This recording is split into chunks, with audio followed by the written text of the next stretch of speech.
நிலா TV அவர்கள் கேள்வி கேட்டிருக்கீங்க. உங்களை பற்றி பரவும் தகவல்கள் உண்மையா? இதற்கு பின்னாடியில் யார் உள்ளார்கள் என்று நினைக்கிறீர்கள்? அவதூறு செய்திகளை பரப்புவோர் பற்றி நீங்கள் என்ன நினைக்கிறீர்கள்? ஐயா, உங்க கேள்வியிலேயே பதில் இருக்குங்கய்யா. முதல் விஷயம், அவதூறு செய்திகள் நீங்களே சொல்லிட்டீங்க. அதுல நான் என்ன நினைக்கிறது இருக்குங்கய்யா? அவதூறு செய்திகளை பற்றி பரப்புவர்கள், அவதூறு செய்திகளை பரப்புவர்களை பற்றி நான் நினைக்கிறதுங்க என்னங்கய்யா இருக்கு? இந்த தகவல்களை யார் பரப்புகிறார்கள் அப்படின்னு நினைக்கிறேன்னு கேட்குறீங்க ஐயா.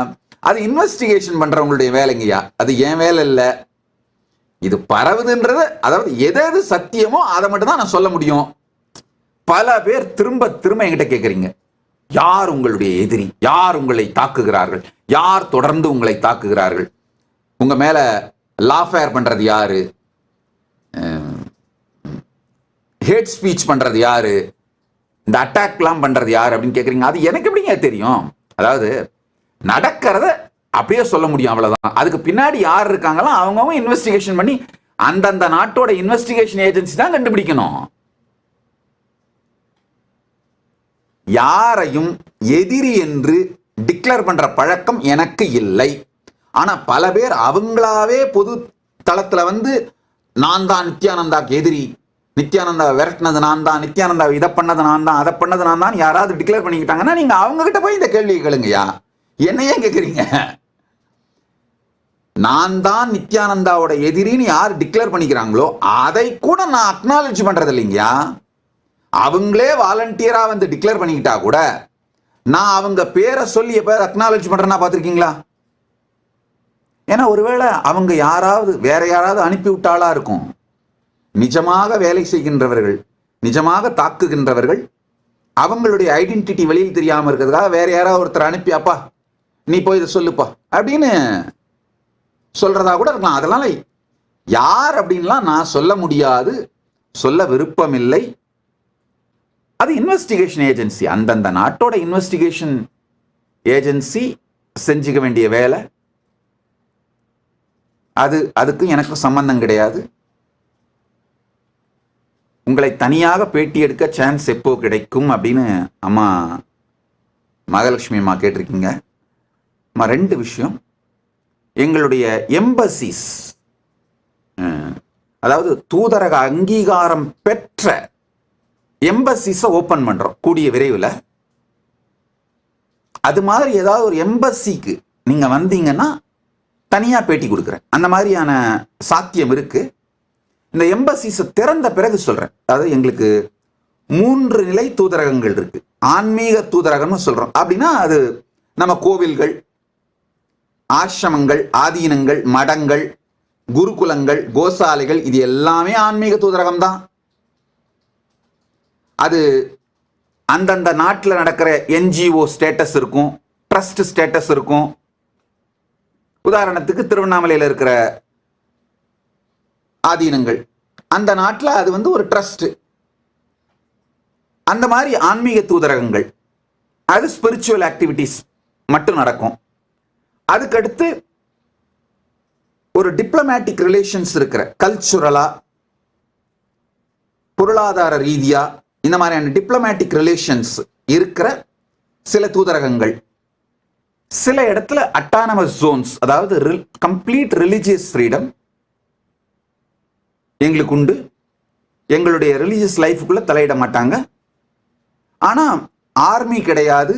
மற்றபடி எங்களுடைய பாதுகாப்பு அவர்களே கொடுப்பார்கள். அந்த மாதிரி இருக்கிறது சில அட்டானமஸ் ஜோன்ஸ். சில இடங்களில் சர்வ சுதந்திரம், ஆர்மி கூட வச்சுக்கலாம். ஆனால் நாங்கள் வச்சுக்கல. எங்களுக்கு ஆர்மி எதுக்கு, என்ன இருக்கு, சன்னியாசிங்க எங்களை யாருங்க சாகடிக்க போறாங்க. அதனால நாங்க ஒரு 1000 சாமியாருங்க என்ன பண்ண போறோம், உட்காந்து ராமகிருஷ்ணா கோவிந்தான்னு பாடிட்டு இருக்க போறோம், தியானம் பண்ண போறோம். மிஞ்சி போனா இந்த மாதிரி எதையாவது எங்களை பத்தி ஏதாவது தாக்குதல்கள் நடந்தா, எங்க மீது தாக்குதல்கள் நடந்தா, விமர்சனங்கள் வந்தா அதுக்கு பதில் சொல்ல போறோம். அதுக்கு மேல வேற என்ன இருக்கு எங்களுக்கு? எங்களுடைய வாழ்க்கைக்கு, எங்களுடைய வாழ்க்கை முறைக்கு ஆர்மி தேவையில்லை. அதனால ஆர்மி இல்லை.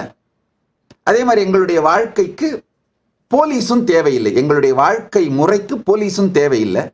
அதனால எங்க கைலாசாக்குள்ள கூட தனிப்பட்ட போலீஸ் கிடையாது. இதுக்குன்னு ஒரு டிபார்ட்மெண்ட் வச்சிருக்கோம். யாராவது ஏதாவது தவறுகள் செய்தா பிராயஷ்சித்தம் பண்றதுக்கு அவங்களே தவம் பண்ணி தன்னைத்தானே தூய்மை பண்ணிக்கிறதுக்கான பிராயஷ்சித்த டிபார்ட்மெண்ட் ஒன்று வச்சிருக்கோம். அது தன்னைத்தானே அவர்களே தூய்மை செய்து கொண்டு ஞானத்தை நோக்கி முன்னேறுவது ஸ்பிரிச்சுவல் குரோத், ஸ்பிரிச்சுவல் ப்ரோக்ரஸுக்கான வழி. இதுதான் எங்களுடைய வாழ்க்கை முறை. ஏதாவது ஒரு எம்பசி திறக்கும் பொழுது நிச்சயமா அந்த எம்பசிக்கு நீங்க உங்களை அழைத்து, ஆக்சுவலா சில எம்பசிஸ் ஓப்பன் பண்ணியிருக்கோம், இப்போவும் ஃபங்க்ஷனலா இருக்கு.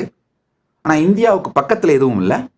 ஏதாவது இந்தியாவுக்கு பக்கத்துல, இந்தியாவிலேயோ அல்லது இந்தியாவுக்கு பக்கத்தில் இருக்கிற நாடுகள்லையோ எங்கேயாவது ஒரு எம்பசி ஓப்பன் பண்ணேன்னா அந்த எம்பசிக்கு உங்களை அழைத்து நிச்சயமா பேட்டி கொடுக்குறோமா. பேட்டி கொடுக்க வேண்டாம் என்கின்ற எண்ணம் இல்லை. சூழ்நிலை அமையும் பொழுது பேட்டி கொடுக்கின்றேன். ஆன்லைன்ல பேட்டி கொடுக்கறதெல்லாம் இந்த மாதிரி வேணா இப்போ பொதுவான கேள்விகள் எல்லாம் பதில் சொல்லி முடிச்சிடுறேன். தொடர்ந்து ஒரு 4-5 நாட்களுக்கு இந்த மாதிரி பொதுவான கேள்விகள், கருத்துக்கள் எல்லாத்துக்கும் பதில் சொல்லிடுறேன். அதுக்கு மேலையும் உங்களுக்கு ஏதாவது கேள்விகள் இருந்தா தேவைப்பட்டதுன்னா டிஜிட்டல் ஜூம்லயோ இல்ல வீடியோ கான்ஃபரன்சிங்லயோ பேட்டியை கொடுக்கறதுக்கு தயாரா இருக்கேன். நல்லா புரிஞ்சுக்குமா, நாங்க எங்களுடைய பாதுகாப்பு சம்பந்தமான சில விஷயங்கள், ஒரு நாடு அப்படின்னா நேச்சுரலா அந்த நாட்டோட கான்ஃபிடென்ஷியல் இன்ஃபர்மேஷன்ஸ், கிளாசிஃபைடு இன்ஃபர்மேஷன்ஸ் இருக்கும். அந்த மாதிரி சில கிளாசிஃபைடு இன்ஃபர்மேஷன்ஸ் தவிர மற்ற எல்லாவற்றையும் டிரான்ஸ்பரண்டா நடத்துறது தான் கைலாசாவோட பாலிசி. அப்படிதான் வச்சிருக்கோம். எங்களுடைய செட்டப்பே பார்த்தீங்கன்னா எல்லா கைலாசங்களும் ரெஸ்பான்சிபிள் டெமோக்ரஸி.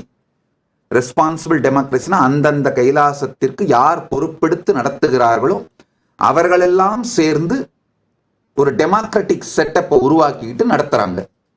இதுதான் எங்களுடைய structure. If you found this video entertaining, entraining and enlightening, take a moment to like, share and subscribe. and don't forget to hit the bell icon. Thank you so much for tuning in.